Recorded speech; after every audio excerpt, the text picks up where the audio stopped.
Greetings to all and welcome to the 12th episode of NatureSpeaks. This program is brought to you by Himalayan Nature and I'm Hem, working for ZSL in Kathmandu, Nepal office. I have Aditi Subba, who is working for SMCRF as the co-host, and Dr. Tulsi Subedi, also co-host from Himalayan Nature. Today we are approaching nature from different side. It's the side of the economy. We link Nepal's rich natural heritage with international and domestic tourism to appreciate and enjoy. Nepal's entire tourism industry is heavily reliant on its natural wealth. And our data shows that more than 60% of international visitors to Nepal do visit protected areas somehow. And this highlights the value of nature in providing vital economy that country needs, and it provides opportunity for many people for their livelihood.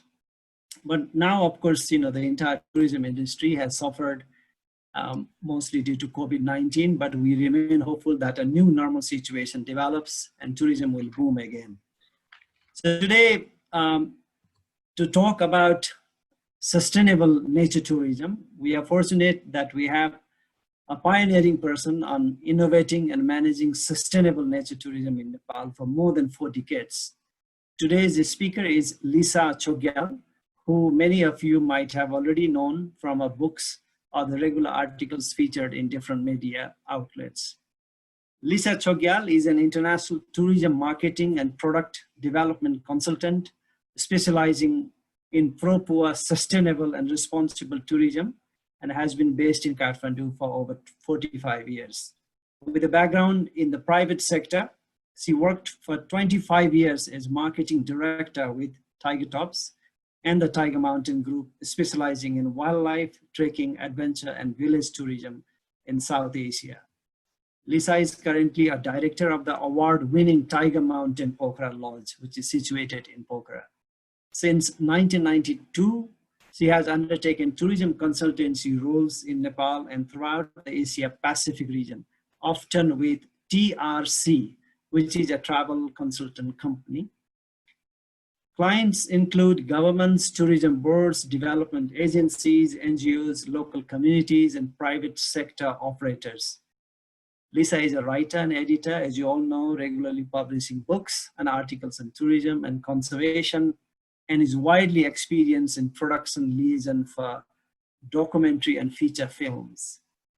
She serves on a number of pro bono organizations and boards, and since 2010 is New Zealand's honorary consul to Nepal. So to Lisa, welcome to the NatureSpeaks program. Thank you, Hem. Such a great pleasure to be here with you and all your colleagues. Thank you for having me. Thank you, Lisa, for being with us today. I have one more announcement about this program. Then after that, I will pass the floor to you. So for everyone's information, this session is being recorded and also live streamed via Facebook, Himalayan Nature's Facebook page. If anybody likes to ask questions regarding the presentation, which will start soon, please use chat options available just before the presentation ends. Lisa will try to answer as many questions as time allows. So over to you, Lisa, for the presentation. Thank you very much, Hem, and what a pleasure it is to be with everybody today. I want to share a little bit about the story of sustainable tourism in Nepal, and then reflect a bit about where we're going and how we can best utilize this drama and disaster that COVID has really wrought on the entire tourism industry. But let me bring up the slides and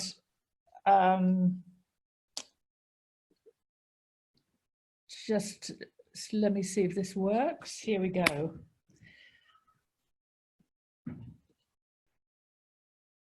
So is this, can you see it, Hem? It's telling me it's failed. Not at the moment.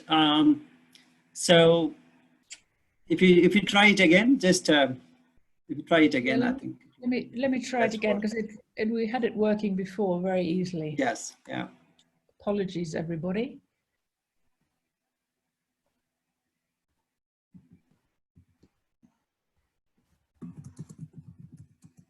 Yes, it seems to be working now. And now we're getting there, great. Yeah. If you have, make it one slide now. Yeah, that's there. Thanks. I'm starting with this view of tiger tops in the early days, in the 1970s, which I'm sure many of you will have visited, but which still stands as an icon of the very beginning of sustainable tourism in Nepal. But first, I'd like to just say a little bit about myself. I think Hem's done a rather good job about that. But just to emphasize that over the recent times, I have used all the knowledge that I've gained working in Nepal in the private sector, and adapted it to working throughout the Asia Pacific region, mainly with TRC tourism, but also with many directly with other clients. And the only thing I would like to say about this slide is that in terms of terminology about what we do, where you'll find I'm fairly loose about the definitions of sustainable tourism or responsible tourism or ecotourism. There's many different organizations like to use different names, and there's an awful lot of debate on this sort of rather academic subject. We take a rather pragmatic, practical, business-like approach, and as long as it's the kind of tourism that benefits conservation and benefits local people, we don't really mind what it gets called. So let's not get hung up on the jargon. As Hem mentioned, when I first came to Nepal in the mid-1970s, I worked with the Tiger Mountain Group, and that was a kind of a really fun time. Many of you may have met Jim Edwards, who was quite a sort of maverick, colorful character. But he was really the first in the whole of Asia to link tourism and conservation. Tiger Tops was built before the national park was formed. And we were doing what is now known as ecotourism before the name was invented. I was just lucky, I guess, that I had the opportunity to sort of be there on the ground, being in the right place at the right time, and managed to talk Jim Edwards into giving me a job. First of all, living in Chitwan, and then based in Kathmandu. From 1975, I've been based in this country. Just to remind ourselves what sustainable tourism has come to mean, and I think that everybody's kind of familiar with this, but it is just the kind of the good sort of tourism, the sort of tourism that does make a positive impact. And ecotourism principles, again, is something that I think you'll all be really familiar with, and indeed Nepal is very good at and familiar with, which is the kind of tourism that protects nature and also culture. I'm often finding myself working in UNESCO World Heritage Sites, and so we do heritage tourism as much as nature tourism in protected areas and national parks. But the common factor is that it must benefit local people, and it must provide interpretation and education. Education not just to the guest, but also in an Asian context that also very often applies to the host community as well. For the academics amongst us, we often use this kind of rather simple but three circles approach, which again graphically illustrates how where you get the best ecotourism and the best sustainable tourism in the destinations which really make it work is when they have the protected area managers or the resource managers working closely with the surrounding communities and with the private sector tourism industry. That's when it really works. And we've found over the years that actually the process of getting these people to work together, who often are quite unfamiliar, surprisingly enough, with sitting around the same table, often the process of having them understanding where they're all coming from their different angles is as important as the outcome of the guidelines or the policies which come out of this.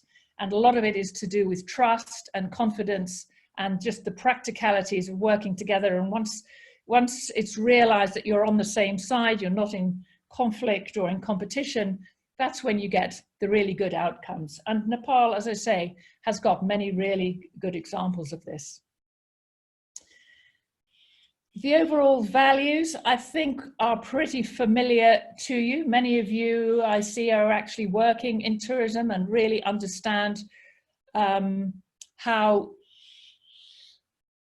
tourism can provide a kind of an economic value as well as an awareness and appreciation of why conserving the resources is the most important thing.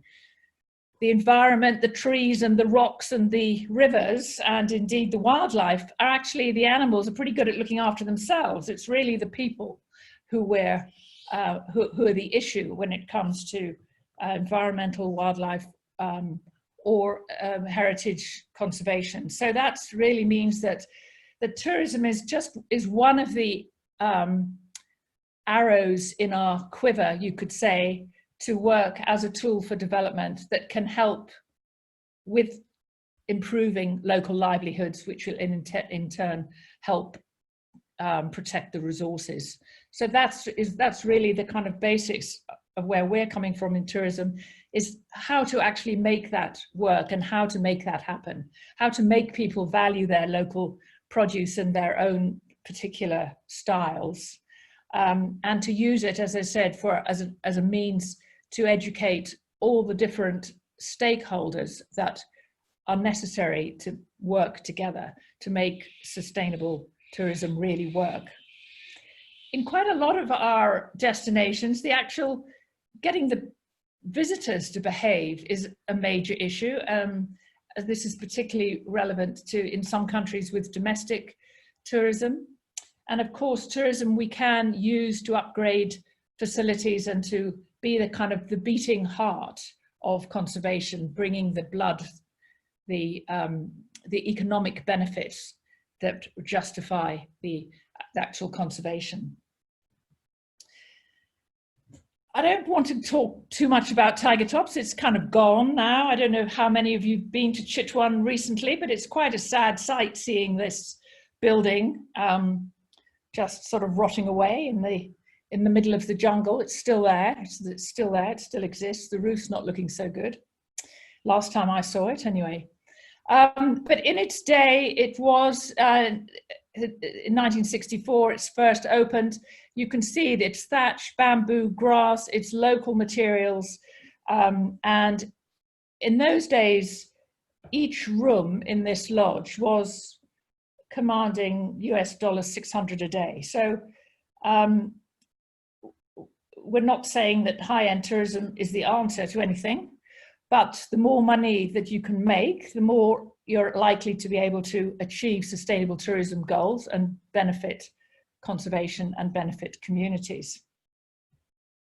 It was actually started by two Texan oil millionaires who came to Chitwan, which was then a Guide rhino reserve, came here hunting tiger with their guide, who was an American brought up in India called John Copeman. So the history of tiger tops is that it was started in 1964 and as a wildlife lodge by the Toddy Wynn and Herb Klein, who are the two Texas oil guys. They kind of dabbled in tourism and owned another couple of hotels in Bali, one in Bali and one in Hong Kong.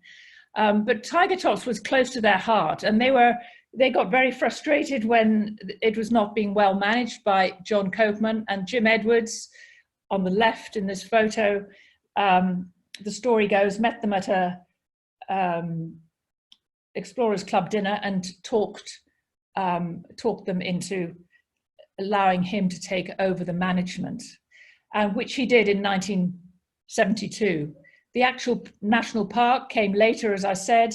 One of the reasons for its great success was this uncompromising approach to conservation, which as wildlife lovers and hunters themselves, they were also very passionate about. And we really have to thank Dr. Chuck McDougall on the right, who has trained so many of the naturalists and who set the sort of ethics of the Tiger Mountain group, the no bullshit, the scientific approach to nature conservation, which is actually now permeated all through South Asian wildlife tourism.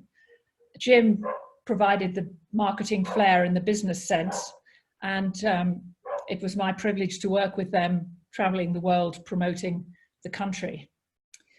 Before Jim and Chuck took over, it was as you see, these guys are armed with staves and guns, so it was a much more a sort of hunting feeling about it.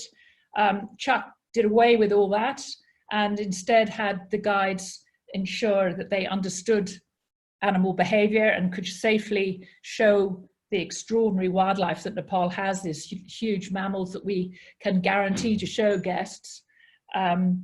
And so Chuck really set the standard and the tone for all that. In those days, it was fairly simple. This was the tented camp. The philosophy was not to expand the lodge to more than 22 rooms.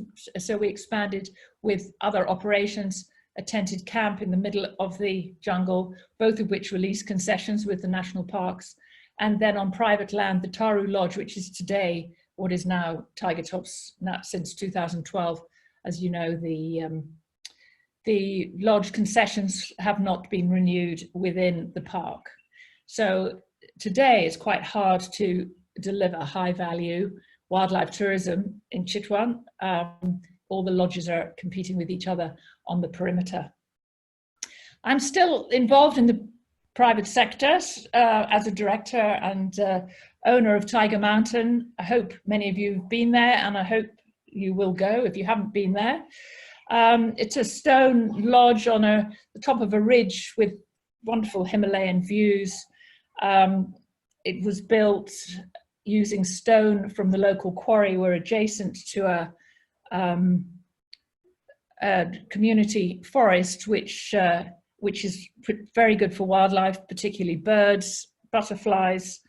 And Marcus, our managing director, even had a leopard outside his room last week. So it's really a mountain lodge experience. It's a substitute for trekking or somewhere to go before or after your trek, but it does still have a wildlife aspect.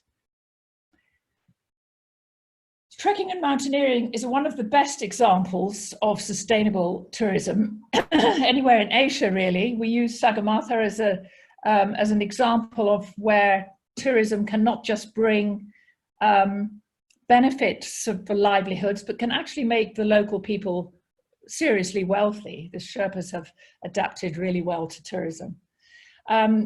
Using the old trekking trails through the mountains that were then adapted for tourism.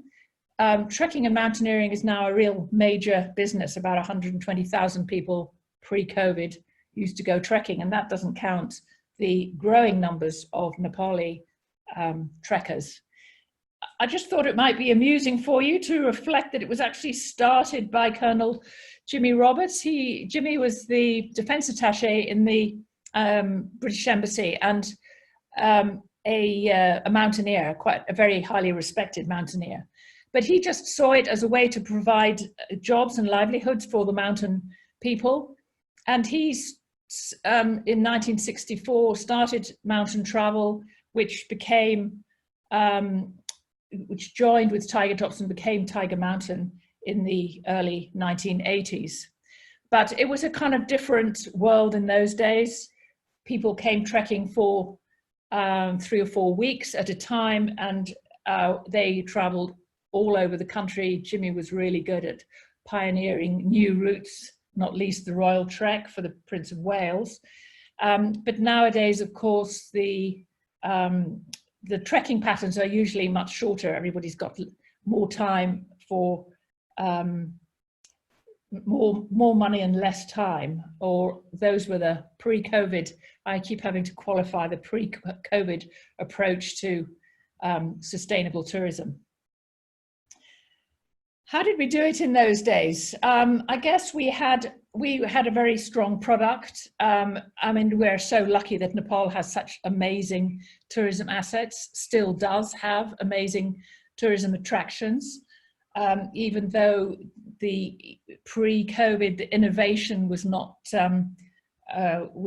was really lacking, in that the destinations where visitors are coming, Chitwan, Pokhara, Kathmandu, and trekking in Annapurna, Sagarmatha and Langtang were still the same destinations that people were visiting when I first came here in the 1970s. But Nepal still has fantastic opportunity with its rich resources, and let's never forget that. Going back to the Tiger Mountain Group, we were always working with local people. It was a question of establishing Nepal in those days. This was before the Tourism Board. And we worked in partnerships with researchers as well as government and NGOs and the travel industry. The markets were diversified, which is really useful for when crises happen, such as we're going through at the moment, although the industry has never seen anything like the current situation. But we did have a range of different markets, so that if one failed for any external reason, we had others to fall back on. And of course, we had the mandatory environmental standards, and which hopefully is going to be one of the side effects of this crisis, is that we have become to realize that the tourism industry cannot carry on like it has been, and everybody has to take a sustainable approach as just a mandatory requirement. We always involve the entire industry. It's not, even if you're a lodge or a village operation, you still have to work with the circuits, and tourism is all about circuits. So it needs to be mainstream. The standards and a sustainable approach to tourism has to be mainstreamed with the industry.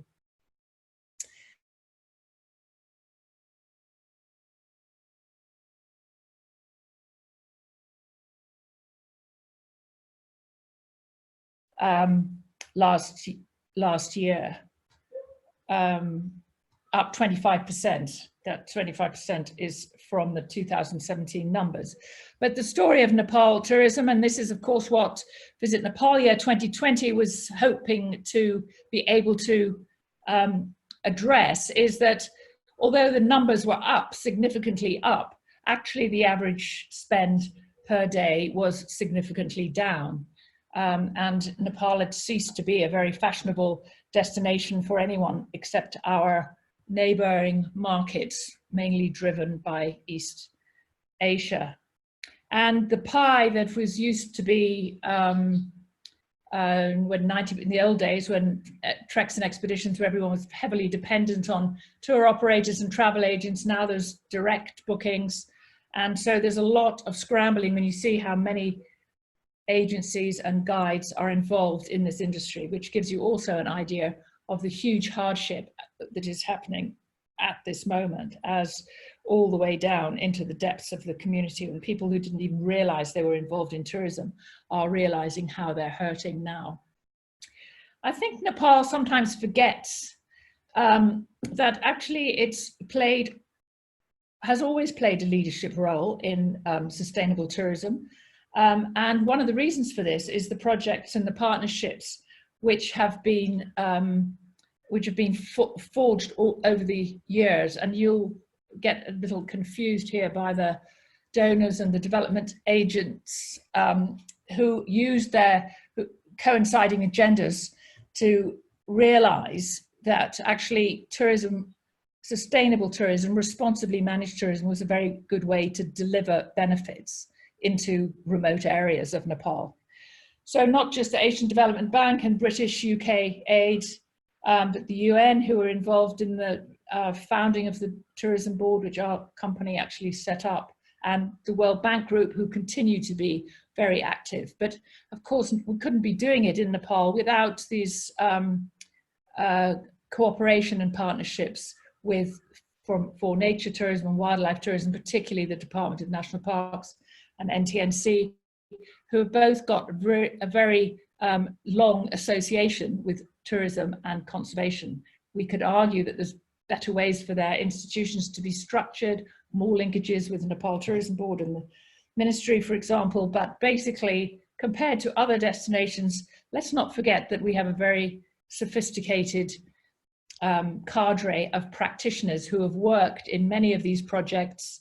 Tourism for TRPAP is Tourism for Rural Poverty Alleviation, which I was involved with as the DFID monitor, and which was working in the depths of the insurgency, which made us realize that actually it's really hard to do tourism without tourists. But what did work there were the lessons that we learned from 5 years TRPAP program, which was really mainstreaming the academic definitions and idealism of sustainable tourism and actually making it work on the ground, and those institutions are surviving to this day, so that's something that we should really be proud of. We probably aren't very good at having confidence in the private sector, who after all are the main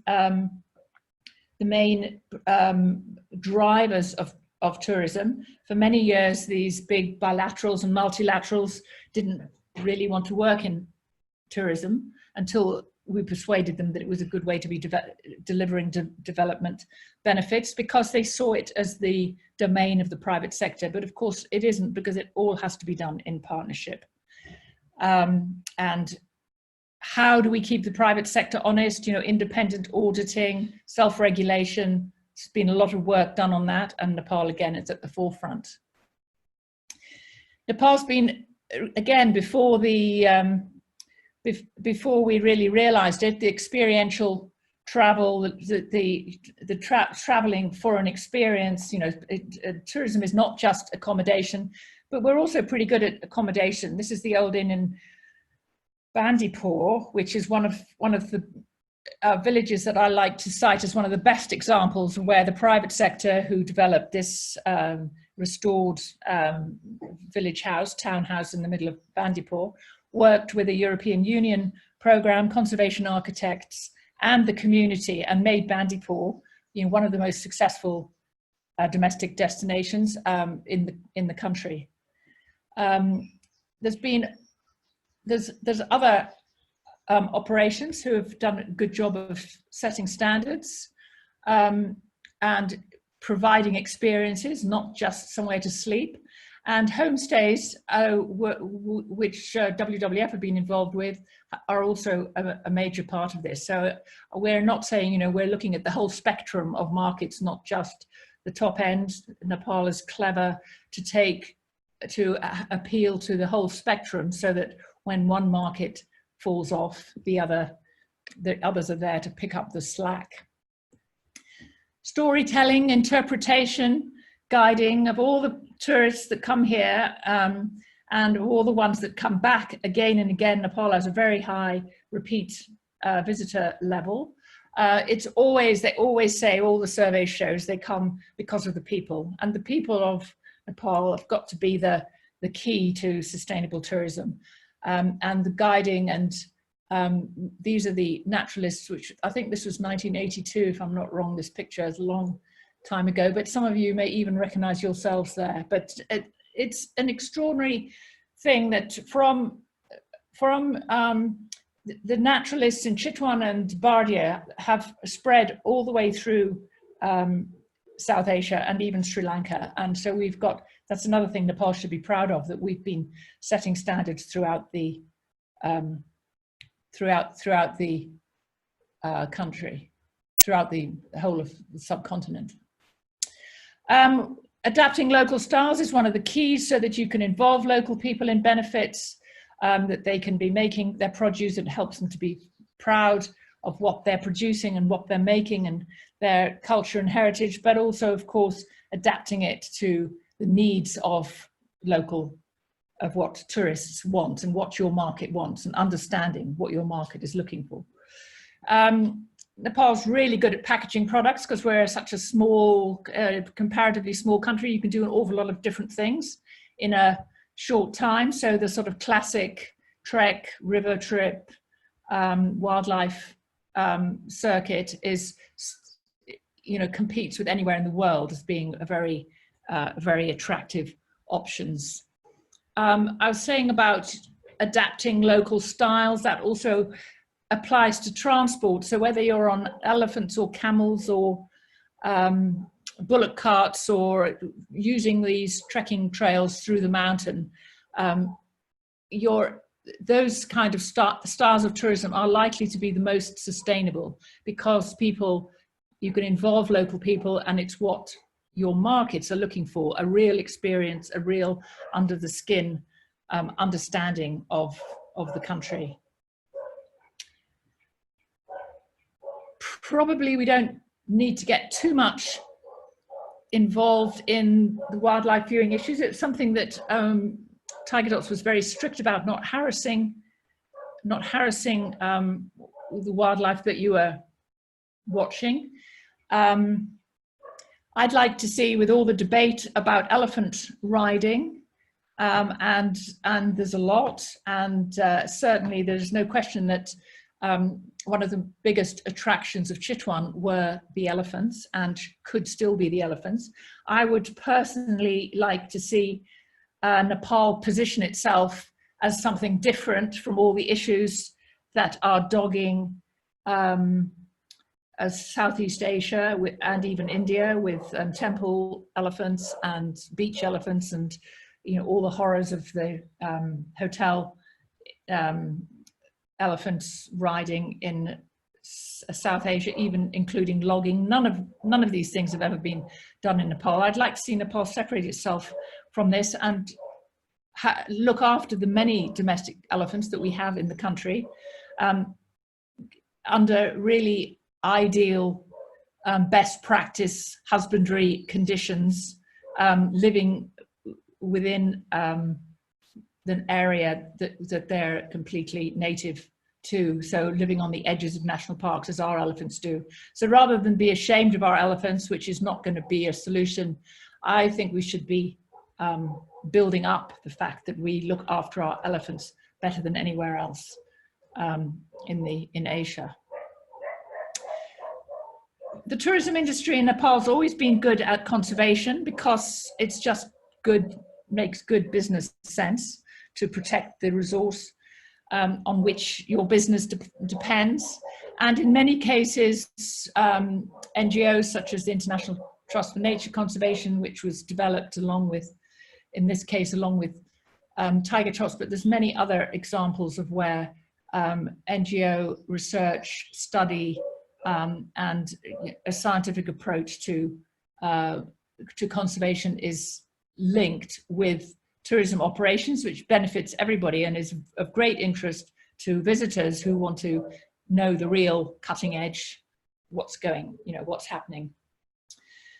So our experience was, I think, worked because we committed to a style and quality. And as I said before, quality doesn't mean expensive. It just has to mean really good, value for money at whatever level. We've got huge strengths, which we should be reinforcing, and listening to the markets, delivering what they've been looking for, regenerative tourism, looking to regenerative resorts, all the things that we're realizing with COVID is not happening and could be happening and should be happening. We should consider ourselves part of a wider tourism industry, not just within the country. the issues of self-regulation versus certification, we've worked a lot on that in our firm and in many different destinations. It's quite hard to find a kind of universal certification that anyone that has worked, but there are lots of locally generated systems that avoid greenwashing and can monitor standards. But my personal view on that is that actually I'd prefer to see sustainability enshrined in the government policy, which in many ways it is in the Nepal tourism policy, just not necessarily very well implemented. But that, in my experience, works best as if you just have it as part of policy. And going back to practicability, I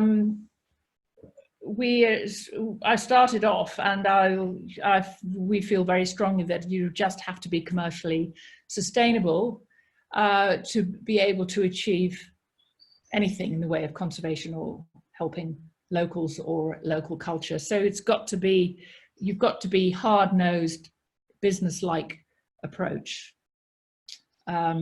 Otherwise, it's not going to be sustainable in the true sense of the word. I think it was Winston Churchill who said, "Never waste a good crisis." And gosh, this is a huge crisis that we're in the middle of. I think we've realized, it's made us realize, certainly in Nepal, how deep tourism is entrenched in the communities. People who didn't necessarily think they were involved in tourism, you find they are, whether it's, you know, growing cabbages or making handicrafts. It's just everything comes to a standstill when there's no tourists. It's not just the front line. So this is surely an opportunity for conservation to help meet the sustainable tourism goals, to realize that we cannot carry on as we have been in the world without being idealistic, to find some practical solutions.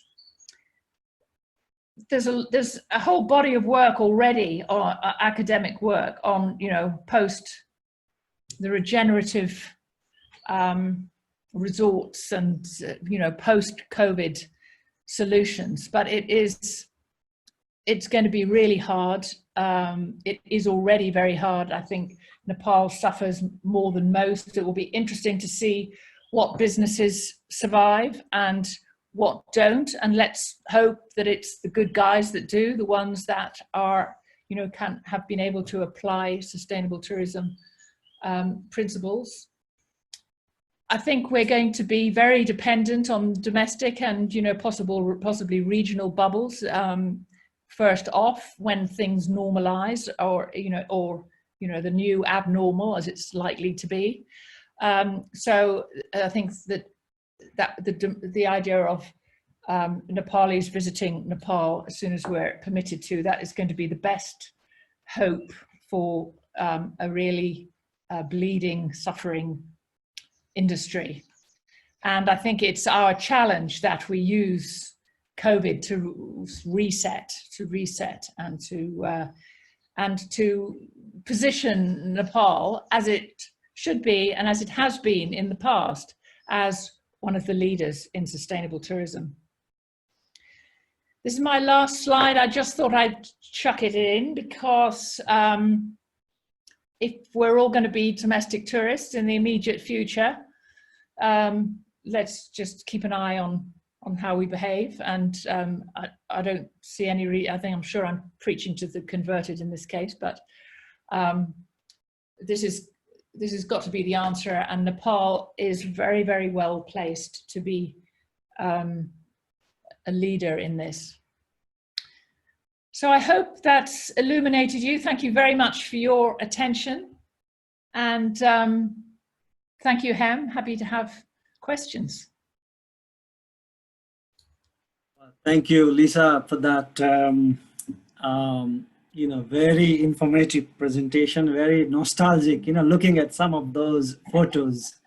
I never worked for Tiger Tops. I used to work for Gaida Wildlife Camp at that time, but looking at some of those people I know in those photos, it just took me back to those days, you know.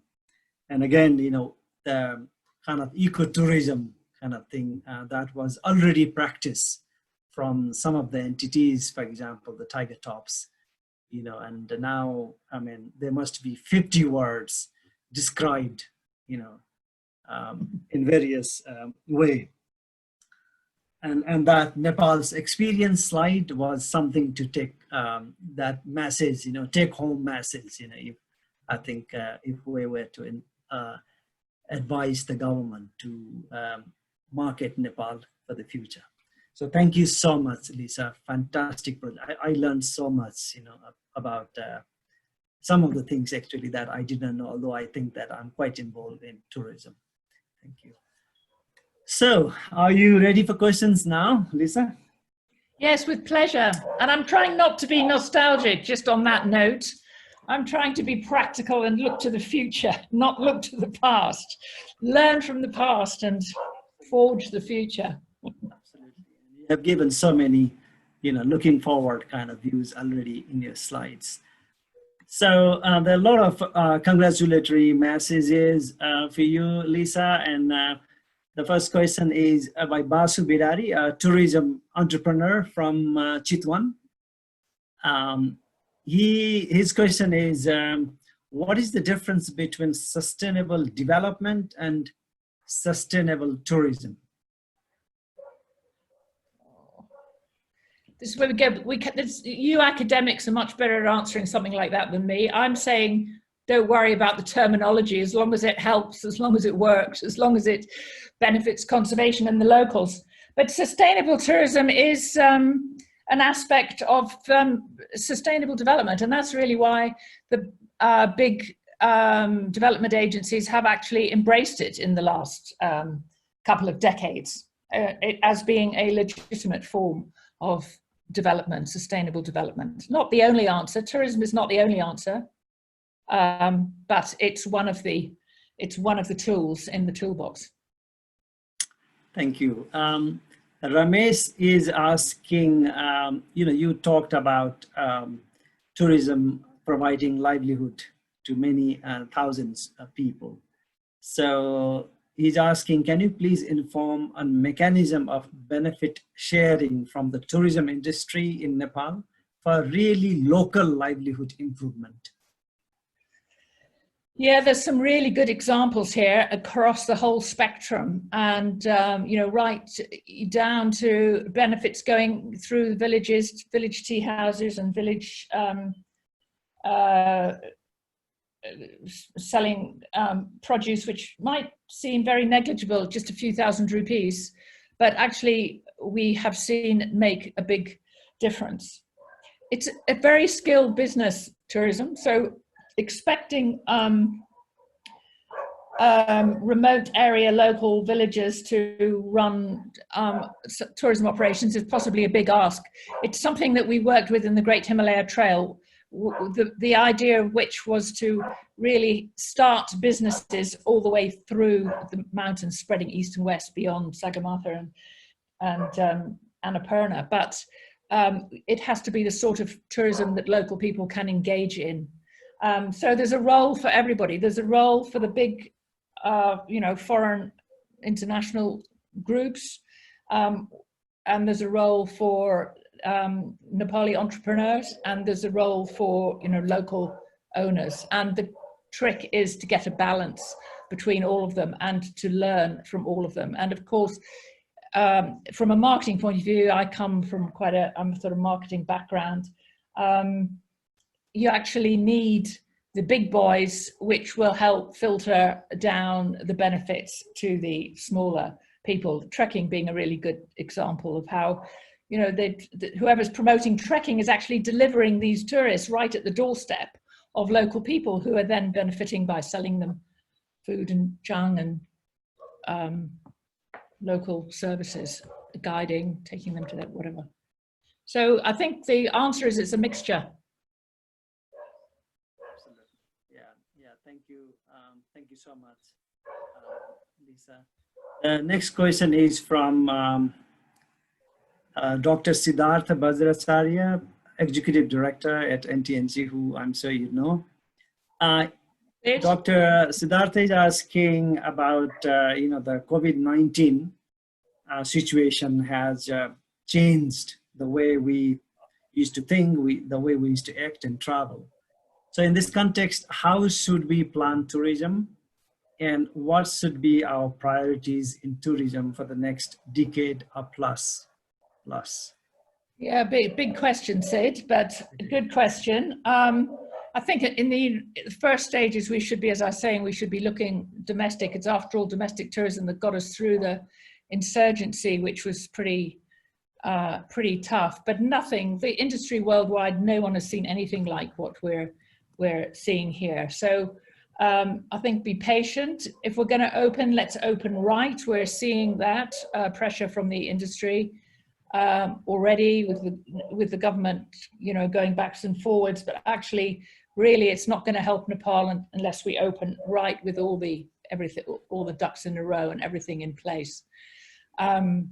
It's a great opportunity to reset, as I say, and so if we're looking a decade out, let's make all tourism in Nepal sustainable and beneficial to local people. I think the tourism policy uses the word that it's a tool for poverty reduction, or words to that effect. So let's try and support the government policy and achieve that. So that would further out. But it's going to be very hard, and it's very hard to predict. It's very hard to predict because not just things have changed here and we're thinking differently here, but worldwide the market is also thinking very differently. And no doubt there will be pent-up demand that wants the fresh air and the clean, the clean Himalayan mountain views. But we need to have the right products that will deliver what they need and will that they will then pay for, that can then benefit local people. Thank you. Benefit Thank what you, Nepal Lisa. wants.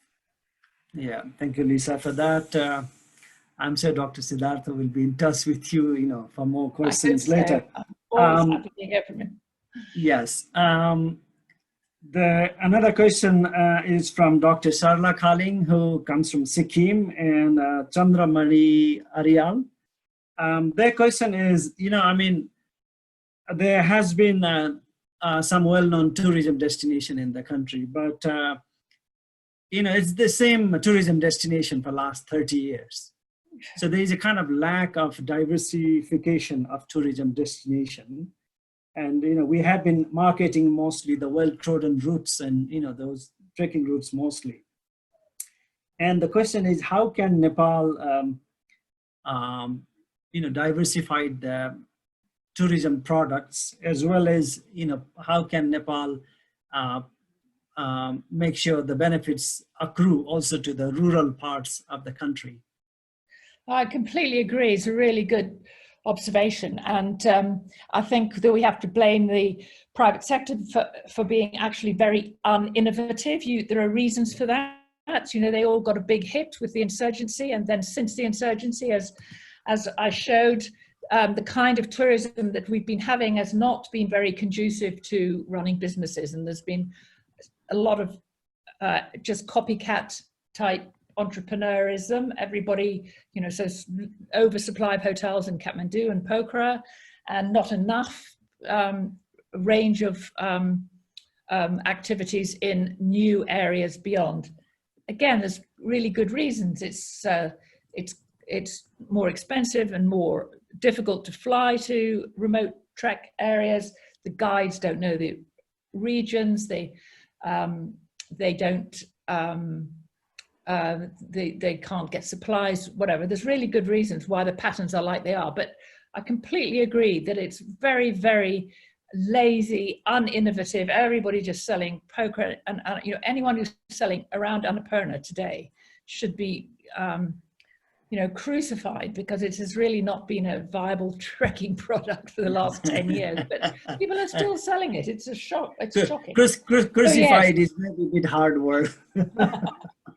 So I think, so incentives, government incentives to spread the word. The VNY 2020, for all its problems, had some really good ideas about this, and we're already, we're all set to to stimulate interest in, so incentives for entrepreneurs to set up in more remote areas to bring local benefits. Of course, it's got to be done in circuits, it's got to be done in chains, it's got to be practical to be moving one to the next. But it's high time. I could absolutely agree. We need new circuits, not the same ones that were established when I first arrived 100 years ago.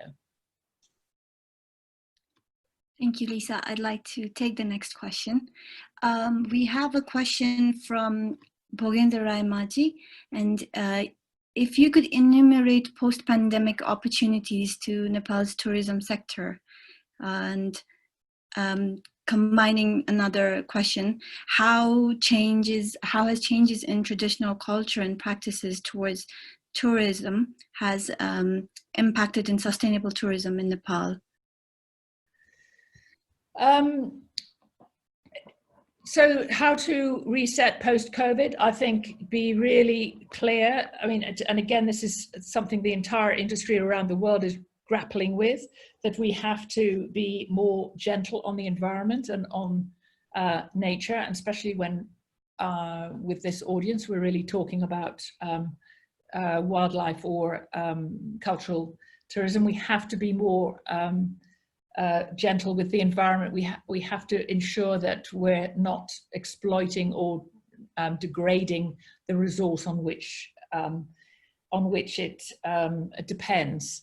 In terms of culture, tourism, if it's done right, is a really good opportunity to strengthen culture, to be proud of culture. It doesn't mean you have to stay living in a mud hut. There's some really good examples. The Maori in New Zealand, for example, drive up in their BMWs and get into their grass skirts and Maori gear and pom-poms or whatever, and do the shows, do the cultural exchanges, do the Maori village visits, and then they go home in their smart cars and live in their normal houses. So it's not a quest. If tourism is going to be for development, we have to expect and embrace change. But we also have to recognize that tourists are going to want to see new and different cultures. That's why they come here. Nepal is immensely rich with its so many different ethnic groups and religions, so that we can offer a range of cultural experiences. But it mustn't be at the cost of development. Improved livelihoods, as it were, whatever that means. But it's a good opportunity. It's a good opportunity for Nepal to be proud of itself. And I think, again, I think Nepal actually does this very well already. Yeah, thank you, Lisa, for that. And another question, because you are such an experienced personality in this sustainable tourism, what do you think is the most important thing for Nepal to do to mainstream sustainable tourism? I think Nepal has to be really have a political and have a real will, a good heart to present the country to visitors in the best and most sustainable way. So without being idealistic, as I say, I'm very pragmatic and I'm very businesslike in our approach. But we have to present Nepal in a good-hearted, direct manner. We have to give value for money. We have to appreciate the host and the guest and the host-guest relationship. And we have to ensure that we are looking after the environment, which is anyway something that markets more and more, and especially after COVID, are going to be looking for. They want to see that their tourism dollar is helping local people's development directly on the ground, and whether it's wildlife or whatever. So that's what I would like to see, is a really good-hearted political will to run quality tourism, quality at whatever level, whether you're paying 2,000 rupees for a homestay in Bardia or you know, $200 for whatever. You need to be offering value for money, and a consciousness of the human as well as natural environment. And that's what the market wants too. So it's kind of win-win. So we have another question from Ikraj Sikdel. As you know, government is promoting tourism in community forests all across the country. So he wants to know, what is your observation on it? Oh, hi, Ikraj. A good question. I don't think the community tourism story has been one of the most successful conservation success stories in Nepal over the years, in terms of protecting village habitats and watersheds or whatever. So if we use them for tourism, that's fine. But just let's use them in a clever way that doesn't degrade them or exploit them or, you know, damage them in any way. They're another asset. The community forests, I mean, people are very interested in seeing conservation in action. Explaining how the community forest things all came about is actually one of Nepal's big conservation success stories. So if there's some way to deliver that for visitors, that's fine. Just be gentle about the environment and do it with a good heart. Okay, we have a more general question from Stefan Juncker. And do you see any solution to convert mass tourism destinations to be more sustainable? Oh, yes, and you've got to. I mean, absolutely, you have to. I think that's something that we've really learned, that we can't carry on like we have been carrying on. And it will come, hopefully it will come from the markets as well as from, you know, it'll come from the consumers as well as from the operators. But even before COVID, there was huge concern about over-tourism and lots of mechanisms to cope with it. And so I'm very hopeful about that. There's a whole range of mechanisms. Again, Nepal's very good at it. They decided they didn't want too many people in Mustang, so they put a high price on permits to Mustang. I mean, I'm not necessarily advocating for that, and there certainly have been issues about it, but there's many different mechanisms, especially using digital technology, you know, limiting the numbers of people visiting Venice, or the numbers of people going to Angkor, or the places that have been suffering. But we've got to find an answer. Yes, I'm hopeful, but I'm an optimistic person. We have another question from Rajiv Sharma, and he asks, can you give examples of diversified markets existing in Nepal right now, and also finding new markets post-COVID? Yeah, right now we're sort of pretty, so let's talk about before COVID, when we had, I mean, Tiger Tots was okay, so diversified markets, yes. Like our Pokhara Lodge, for example, we have a range of different people. So when I mean diversified markets, I mean, you know, we could be talking about Asian, European, high-end, backpacker, wildlife groups, domestic, Indian, Chinese. There's many different ways to divide the markets. Trekking is one of the best examples, in that you can go on your own, carrying your own backpack and spending as little as possible every night sleeping on the tea shop floor, and you use the same infrastructure, the same trail, the same village, and go with a top-end trek operator and pay $500 a day to have white tablecloths and, you know, a shower tent. So that's a kind of, and then there's all the different market segments in between. So I think Nepal, again, has been quite good at it. But what we've lost since the insurgency is we've stayed as a budget destination. We've got stuck in that negative spiral of having low cost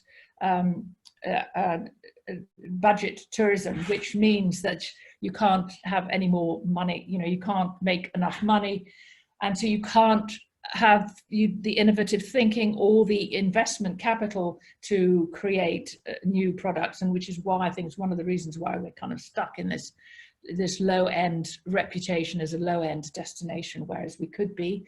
And that's, again, post-COVID, what are we looking for? Let's spread this market segments much wider so that we get back the old, in-depth wildlife and museum nature groups, and the high spending, all the Hollywood, Bollywood stars that we used to have in my day at Tiger Tops, making Nepal fashionable again by having some innovative new destinations, and not necessarily luxury. I mean, today nobody, everybody can have caviar and smoked salmon. It's not that sort of luxury we're talking about. It's the in-depth guiding knowledge and the relationship with the local people that Nepal is so good at delivering, really can deliver. So let's package them in such a way that people will pay large amounts of money to come and appreciate what Nepal is really good at, and appreciate our amazing scenery and our amazing biodiversity. Good question, thank you.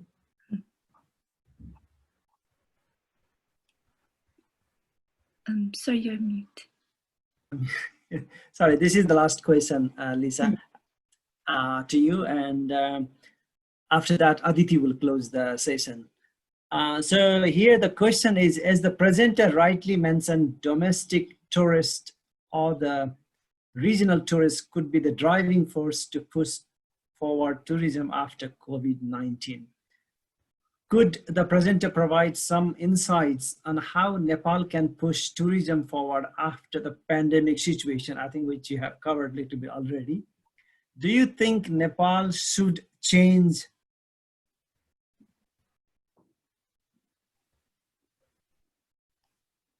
tourism promotion plans / programs? Might Nepal need separate tourism promotion plans in different topography, Tarai, hills, and mountains? That's the question. Thanks. Actually, I don't think it needs different plans within Nepal, because I think that the packaging, all the Tarai mountains, everything together is one of our great strengths here. But we probably do need different plans for different markets, different source markets overseas. And Nepal Tourism Board is, that's their job.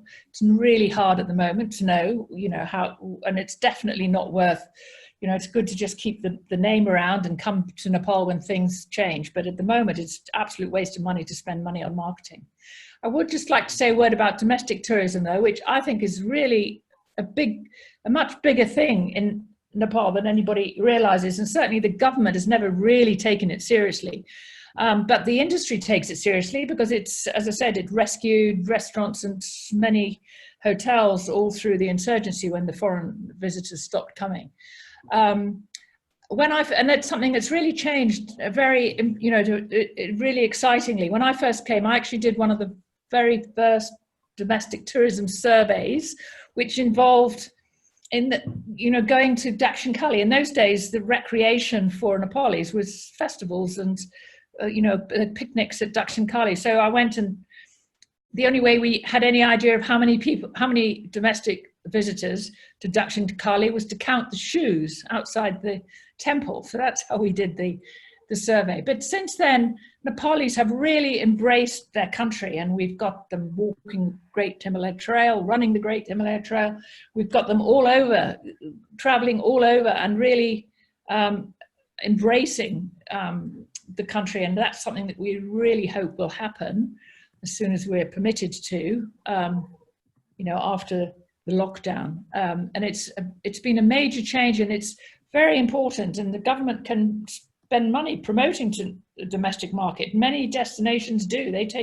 Many destinations take the domestic market very seriously. Again, it's not all low spend. Some people want to be really comfortable. So it's a really good spectrum. So that will be our big hope for the future. So please all plan on traveling, you guys, as soon as we can.